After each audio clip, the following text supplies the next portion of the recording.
Coucou mes amours, bienvenue dans les chroniques de Malaika. Aujourd'hui, nous allons faire notre petite revue critique de la série de Monsieur à l'heure quand le mariage devient un cauchemar, épisode 35. Ça commence avec le manager de l'hôtel qui marche lui pour aller entrer dans son véhicule et partir. Et voilà les gens qui sortent d'un véhicule et on le prend de force. On le met dans leur voiture et ils s'en vont. Et la prochaine, c'est montre Debbie qui est assise là, elle regarde. C'était ces gens. Elle dit, tu n'as rien vu. Pas de manager. Pas de témoins. Pas de témoins. L'affaire va passer comme ça et personne ne pourra rien savoir. Regarde-moi quelqu'un qui voulait parler. Tu voulais dire quoi? Qu'est-ce que tu as dit? C'est ce qu'on va voir. Maintenant, la prochaine scène montre les deux bandits qui ont ramené le manager dans une maison incomplète. Ils le font entrer dans une autre chambre. Et lorsqu'ils entrent dans la chambre, on entend, lorsqu'ils entrent avec le manager, on entend seulement les coups de feu. Et puis, ils sont sortis. Lorsqu'ils ont fini, ils sont sortis et ils ont commencé à partir. Donc, apparemment, ils sont partis là-bas par le manager. Et maintenant, les deux bandits, ils sont sortis de la brousse de là où ils étaient entrés pour parler le manager. La prochaine scène montre Debbie qui avait conduit derrière elle. Elle est venue attendre. Maintenant, ils expliquent tout à Debbie comment ça se passait. Elle dit, j'espère que vous l'avez... Bon, il est donc plus jamais, c'est fini. J'espère que le travail a été bien fait. Le bandit dit, mais bien sûr, tu peux nous faire confiance, maman. Le boulot a été nickel. Nous avons bien nettoyé. Et elle dit, j'espère. Et comment vous dites que vous l'avez enterré? Ils disent qu'ils avaient creusé la veille, ils avaient creusé la tombe la veille. Donc, lorsqu'ils ont fini avec lui, ils l'ont mis dedans. Elle prend dans l'enveloppe, elle le remet, elle dit, prends, voilà, vous le reste. Le gars prend l'enveloppe, tu vois, il regarde l'enveloppe. Et il était content avec ce qu'il voit dans l'enveloppe. Tu vois, il dit, merci maman. Donc, nous sommes là au cas où tu as besoin pour qu'on te fasse un bon boulot. Tu nous fais comprendre. Elle dit, oui, c'est bon, j'ai compris, mais là, maintenant, vous devez vous en aller. Les gars, ils sortent donc du véhicule. Elle était contente, mais en même moment nerveuse. La prochaine scène montre Debbie et Emeka. Debbie est en train de dire que le boulot a été fait. Le job était nickel. Emeka demande le boulot. De quel boulot est-ce que tu parles? Qu'est-ce qui a été fait? C'était nickel. Elle dit, pas de manager, pas de témoins. Pas de témoins, nous sommes sains et saufs. Donc, le manager a été silencieux pour toujours. Il ne viendrait plus témoigner. Donc, on ne pourrait plus l'arrêter. Elle se mise à rire. Elle riait. Et puis, Emeka dit, mais toi, tu es forte. Aussi rapide comme ça. Elle dit, mais bien sûr, ne joue pas avec moi. Ne joue pas avec moi, c'est bon, c'est comme ça. Et elle demande donc, comme c'est là, c'est quoi notre prochain job? Qu'est-ce qu'on doit faire? Il dit, il rit, il dit, t'inquiète, j'ai quelque chose que je suis en train de planifier. Notre prochaine, et puis il tranque donc à leur réussite. Et puis elle dit, oui, c'est comme je demandais tout à l'heure, c'est quoi notre prochain job? C'est très important. Il dit, t'inquiète, le prochain job, je vise le restaurant de Clara. C'est ça le prochain job. Elle dit, le restaurant de Clara. Pour faire quoi? Qu'est-ce que tu veux faire avec le restaurant de Clara? Il dit, tu dois comprendre que Clara a encore les ailes à cause du restaurant là. Elle dit, oui, tu as raison. Mais qu'est-ce que tu veux faire? Tu veux la paille? Tu vas en finir avec elle. Il dit, non. Je vais la ruiner. Donc, tu vois, elle m'avait donné une gifle dans son restaurant. Et je ne peux pas oublier ça. Tant qu'elle ne se met pas à mes pieds pour me demander les excuses, je ne veux pas oublier ça. Donc, je vais détruire sa source d'argent. Je vais ruiner le restaurant là. Le genre qu'elle n'aura plus rien. Donc, je veux les voir commander dans la rue. Je ne veux pas qu'elle paye. Mais je vais la voir commander avec sa famille. Et là, je serai satisfait. C'est comme ça. Elle dit, attends, on dirait que tu veux vraiment en finir avec elle. Elle dit non, pas en finir. Donc, je vais voir ces squelettes qui commandent dans la rue. Ils n'auront pas où manger ou dormir. Elle dit vraiment, toi tu es dangereux. Et dit, mais comme toi-même tu es très dangereuse. Hein? Ce n'est pas comme si on blaguait. Toi-même tu n'es pas dedans. Et c'est pour ça que j'aime les partenaires comme toi. Elle dit, oui, oui, oui. Elle dit, Clara, moi-même je suis d'accord. Vraiment, elle a trop les ailes. Il faut que Clara commande, supplie la mort de la prendre. Et la mort dit non. Tu vois un peu. Donc, tu vois, le genre, elle veut paille, mais la paille dit, je ne viens pas encore. Il dit, oui, tu as compris, tu as tout compris. C'est ce qu'on va faire. Et Jonathan, lui, il doit commander. Donc, Jonathan doit rester, donc il doit rester l'ombre de lui-même. C'est ce que je veux pour lui. Elle dit, oui, tu as raison, nous allons faire ça. Comme ça, les deux là, on va les nuire, on va détruire leur famille. Et c'est comme ça, c'est de ça qu'il s'agit, son mis à rire. La prochaine scène montre l'investigateur privé qui est venu voir Hans pour lui donner ses nouvelles. Hans lui demande qu'est-ce qui se passe. J'espère qu'il y a du nouveau parce que depuis je t'attends. Il dit le manager a été kidnappé. Oui, le manager a été enlevé. On ne l'a pas vu depuis. Hans demande enlevé comment? Je ne comprends pas. Il a fui peut-être. Qu'est-ce que tu veux raconter? Tu veux qu'on ne le voit pas comment? Il dit oui. La manière dont ça se procède, ce du kidnapping, pourquoi? Parce que on a vu sa voiture garée dans la rue, les portières ouvertes, son téléphone était là, tout était là, mais lui n'était pas là. Et on n'a pas demandé de rançon, rien, rien, rien. Donc personne ne sait où il est. Donc il est fort probable que ça ait quelque chose à y voir avec l'incident de l'hôtel. Il dit, tu es sûr? Hans demande, tu es vraiment certain? Si ça va, est-ce que c'est une coïncidence? Il dit non, ce n'est pas une coïncidence. C'est sûr que les gens avec qui il travaille, les gens là n'ont pas voulu qu'on l'arrête parce qu'ils savent que si on l'arrête, il va le prononcer. Donc, à cause de ça, donc, il dit, et il demande, et tu es sûr que l'autre n'est pas parmi Jonathan? Il dit non. L'investigateur dit non. Jonathan n'est pas parmi. Que Jonathan n'a pas les moyens. Souviens-toi, Jonathan est fauché. Il est fauché. Il dit, tu es sûr? C'est fort probable que Jonathan peut être en train de tirer les ficelles derrière la scène. Il dit non. Jonathan n'a pas les moyens. C'est quelqu'un de très puissant. Ou bien les gens. Ça regarde. C'est comme si c'est les gens qui ont les moyens à perdre. Tu vois un peu. Qui sont en train de financer. Et lorsque je regarde, c'est toi qu'on est en train de viser, toi et Clara, oui. C'est toi et Clara. Parce que, souviens-toi, on a envoyé le message à Clara, on t'a envoyé le message, tu vois un peu. Et c'est toi qu'on a voulu monter le coup. Donc, tu vois, pour te causer les problèmes avec Clara, comme toi et Clara, vous êtes là maintenant que vous ne vous parlez pas. Donc, tu vois que c'est toi et Clara qui sont visés. Donc, ça, c'est un coup bien préparé. Jonathan dit, mais qui peut vraiment être derrière ça? Dis-moi un peu, qui peut vraiment être derrière ça? Tu penses que c'est qui? Il dit, sincèrement, je ne sais pas. Moi, je vais mettre mes hommes derrière toi. Ce que je vais te dire, c'est que tu dois rester tranquille, d'accord?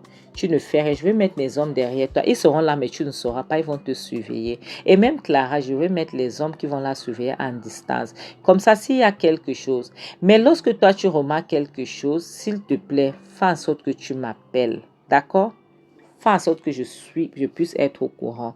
Comme ça, je vais les attraper en flagrant délire. Est-ce que c'est clair? Donc, fais en sorte que tu m'appelles. Parce que votre vie est en danger. Clara et toi, oui. C'est vous qu'on vise. Donc, il faut être vigilant. Ce jour, si quelque chose va arriver, il dit, ok, il n'y a pas de problème. Il va être vigilant.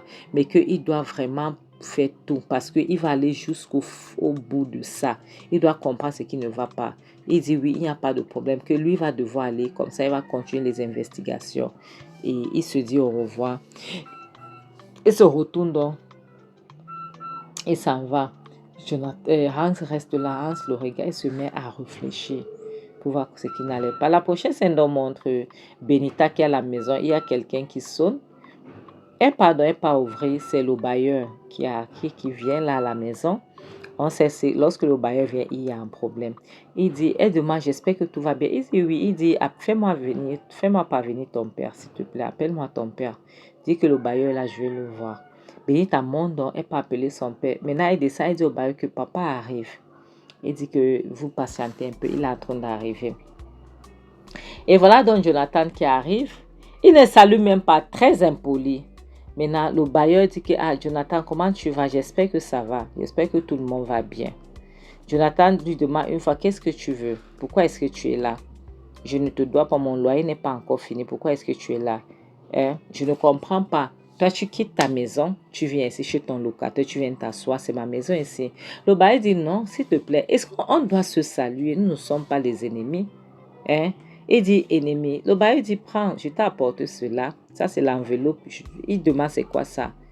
Le bailleur dit si tu ne regardes pas, comment est-ce que tu saurais? Je ne sais pas. Il demande encore c'est quoi? Le bailleur dit tu as ça entre tes mains. Regarde, il ouvre, il lit. Donc le bailleur lui demande de quitter sa maison. Le bailleur demande au bailleur que mais j'ai encore 7 mois de loyer. Pourquoi est-ce que je quitte? Le bailleur dit que oui. Parce que les gens se plaignent trop. Tu ne payes pas l'eau, tu ne payes pas l'électricité commune, tu ne payes pas ci, tu ne payes pas ça. Donc, tu ne peux pas rester ici. Tu ne payes pas pour la poubelle, tu ne payes pas d'autres charges extra. Tu me causes les problèmes pour rien. Donc, c'est pour ça que je veux que tu libères ma maison, s'il te plaît. Oui, je veux que tu libères ma maison. C'est simple comme bonjour. Il dit au bailleur que libérer ta maison, comment? Le bailleur dit oui, s'il te plaît, il faudrait que tu libères. Parce que moi, je ne veux pas les problèmes, d'accord? Parce que là, maintenant, le loyer là va finir. Je ne sais pas comment est-ce que tu vas faire pour payer. Et dis au bailleur que, s'il te plaît, ne te mêle pas dans ma vie, d'accord? Ne te mêle pas de ma vie. Tu ne peux pas venir chez moi. J'ai encore 7 mois de loyer et tu veux que je quitte la maison. Le bailleur dit oui. Ce n'est pas le chez toi, parce que ce n'est même pas toi qui as payé, c'est ta femme qui a payé. Et si ça se périme maintenant, je vais faire comment? Jonathan dit... Béni, s'il te plaît, monte dans ta chambre. Béni se retourne donc et s'en va. Jonathan dit, écoute-moi, bailleur, tu n'as pas le droit de venir chez moi et me parler comme ça devant ma fille. Est-ce que c'est clair? Je n'irai nulle part. Je vais rester jusqu'à ce que les 7 mois vont s'écrouler et là, je vais partir. Le bailleur dit, Jonathan, ce n'est même pas toi qui as payé le loyer le mois-ci. Là, cette année, c'est ta femme. Donc, c'est qu'on va faire ce que je te donne 3 mois. Tu vas exaucer tu vas utiliser tes 3 mois. Les 4 mois qui restent, je vais payer à ta femme parce que ce n'est pas toi qui as payé, c'est ta femme qui a payé. Je vais payer ça. Tu ne vas pas chercher ta maison ailleurs. Parce que je ne veux pas que tu restes ici, tu détruis ma maison. Tu ne veux pas être là et puis les autres trucs, c'est moi qui paye. Pourtant, c'est toi qui es censé payer. Il dit que par ailleurs, je n'irai nulle part. Je t'ai déjà dit, je resterai ici jusqu'à ce que les 7 mois s'écroulent. Je n'irai nulle part. Tu as compris. Donc, tu vas arrêter de venir chez moi et essayer de me ridiculiser. Est-ce que c'est clair? Le bailleur dit, qu'est-ce que tu racontes? Je ne viens pas chez toi, j'essaie de te ridiculiser, Jonathan, et tu le sais. OK? Moi, je t'ai déjà expliqué. Tu as 3 mois. Lorsque je reviendrai, c'est là où on va comprendre qui est le bailleur et qui est le locataire. Comme tu penses que tu as la bouche pour parler, t'inquiète. Lorsque je vais revenir ici, j'aurai besoin que tu me parles pour que je puisse t'écouter. Est-ce que c'est clair? Le bailleur se retourne donc et s'en va. Aïe, aïe, aïe, aïe, aïe. Jonathan Dan reste là, il regarde le bailleur là, comment il s'en va. Donc, il est dépassé. Tu vois, il est dépassé, il ne sait pas ce qu'il doit faire. Il suit encore derrière pour voir comment le bailleur est en train de partir. Dès qu'il se retourne, il voit sa fille qui est assise en haut des escaliers. Il demande Béni, pourquoi est-ce que tu es là? Qu'est-ce que tu fais là? Je te demandais de monter dans ta chambre. Qu'est-ce que tu fous là? Mais dégage, monte dans ta chambre. Est-ce que c'est clair? Je ne vais pas te voir là-bas. Monte dans ta chambre. Il prend donc place. Il s'est assise. La prochaine scène montre Jonathan qui est assise. Et mec a dit, attends. Donc le bailleur là, tu as encore 7 mois. Le bailleur là vient te dire, tu dois partir. Qu'il est pas... Mais toi-même, il dit vraiment, je ne comprends pas. Je ne sais pas ce que j'ai fait à ce bailleur. Je ne connais pas ce qu'il me veut comme problème, je te jure. J'ai encore 7 mois. Cet homme veut que je quitte cette maison.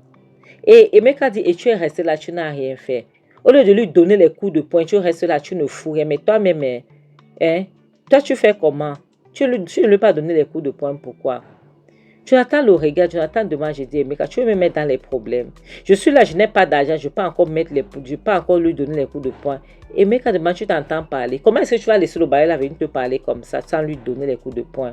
Et puis Jonathan demande, Emeka, si je lui donnais les coups de poing maintenant, et qu'il appelait la police, qui viennent m'arrêter, en sachant que je n'ai pas d'argent, qui allait venir payer pour moi pour que je quitte? C'est toi? Toi, tu allais venir payer. Emeka, pardon. Je suis là, je n'ai pas d'argent, je n'ai pas de boulot. Je cherche le boulot. Donc, ne viens pas avec cette histoire-là. Il dit, donc, toi-même, c'est toi qui fais les choses comme ça. Tu vois alors, moi je t'avais dit une chose. Hein? Tu n'aurais pas laissé ta femme partir de chez toi. Hein? Tu aurais dû laisser ta femme rester là. Tu vois un peu. Parce que si ta femme était là, elle ne devait pas avoir les problèmes. Et là, maintenant, le problème même qu'il y a, c'est que c'est ta femme qui avait payé ce loyer. Tu comprends un peu. Jonathan rit. Et mec a dit oui, c'est la vérité, c'est ta femme qui avait payé le loyer. C'est pour ça que le bailleur là te traite comme ça. Comme il sait que ta femme n'est pas là, il pense qu'il peut te parler n'importe comment. Et il peut quitter le chez lui, il vient ici chez toi, il te raconte sa vie. Et tu es là, tu le laisses. Tu ne fais rien. Vraiment, Jonathan, mais Big Joe, tu me fais un genre. Grand Joe, hein. Grand Jonathan, qu'est-ce que tu fais? Tu laisses un mancoignard comme ça, bailleur, il te parle n'importe comment. Un grand Jonathan comme toi, et tu le laisses, ça va, tu ne fais rien. C'est quoi ça? Jonathan dit, Emeka, tu voulais que je fasse quoi? Pardon, dis-moi, que voudrais-tu que je fasse? Un homme qui n'a pas d'argent, qui n'a pas de boulot, qu'est-ce que je suis censé faire? Ou je suis là, je cherche quelque chose pour pouvoir travailler et subvenir aux besoins de ma fille. Oui, c'est tout ce que je cherche. Qu'est-ce que tu voulais que je fasse? En plus, c'est toi qui m'avais dit de chasser ma femme. Oui, c'est toi qui m'avais dit de chasser ma femme. Maintenant, j'ai chassé ma femme. Tu viens maintenant me dire que je n'avais pas dû chasser ma femme. Finalement, Emeka, tu veux quoi? Trouve un endroit, tu restes. Tu n'es ni là ni ici. Qu'est-ce qui t'arrive? C'est quoi ton problème? Il dit, oui, je sais, ce n'est pas de ça qu'on parle, laissons tomber. Tu sais, moi, je vais te dire une chose maintenant. C'est à cause de toi que la tête de ta femme gonfle, à cause de son restaurant là. Si tu essaies de faire quelque chose comme saboter son restaurant, Emeka dit quoi? Qu'est-ce que tu racontes? Pardon, Jonathan dit quoi? Qu'est-ce que tu racontes? Emeka dit oui. Ce que j'essaie de dire, c'est qu'il faut saboter le restaurant de ta femme. Tu comprends? Jonathan dit saboter le restaurant de ma femme.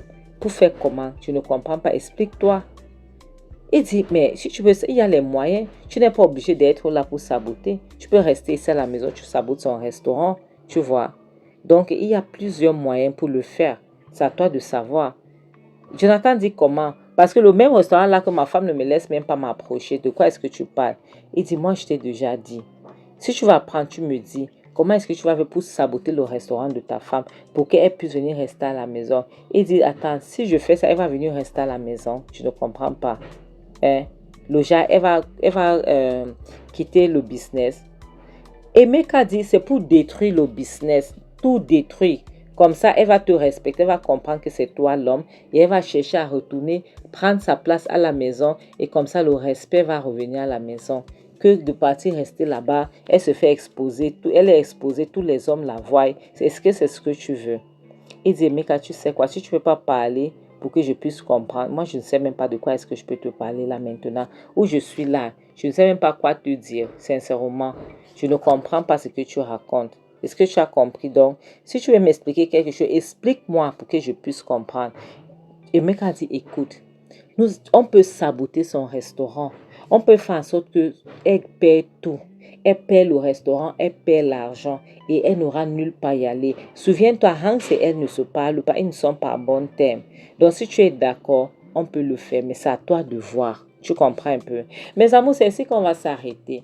Moi, je suis très content des choses qui arrivent à Jonathan. Oui. Je veux même que si le bailleur peut même le chasser de la maison. Oui, le chasser de la maison. Et pour que ça soit...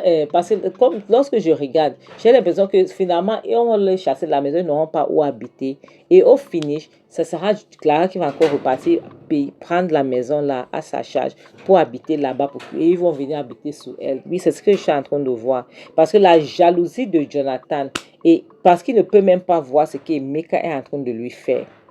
Tu as un ami qui cherche à te payer, tu ne t'en rends même pas compte. Mais il va s'en rendre compte comment? Parce que Toloma, il est concentré à bagarrer contre sa femme, contre la seule personne qu'il aime. Tu vois, il est en train de bagarrer contre elle. Tu vois un peu. Donc, ça devient un peu difficile. Oui, je comprends que lorsque certains hommes n'ont pas d'argent, c'est compliqué. C'est vrai, c'est normal, ça doit être compliqué, you know. Mais il y a un truc que les gens doivent comprendre. Ça ne devait pas être, vous ne faites pas la concurrence. Mari et femme ne font pas concurrence. Mes amours, comme je dis souvent, le mariage n'est pas un fait en soi, le célibat n'est pas une malédiction non plus, ce n'est ni une maladie. Vaut mieux être seul que d'être mal accompagné. En bon attendeur, salut, bisous. Bye.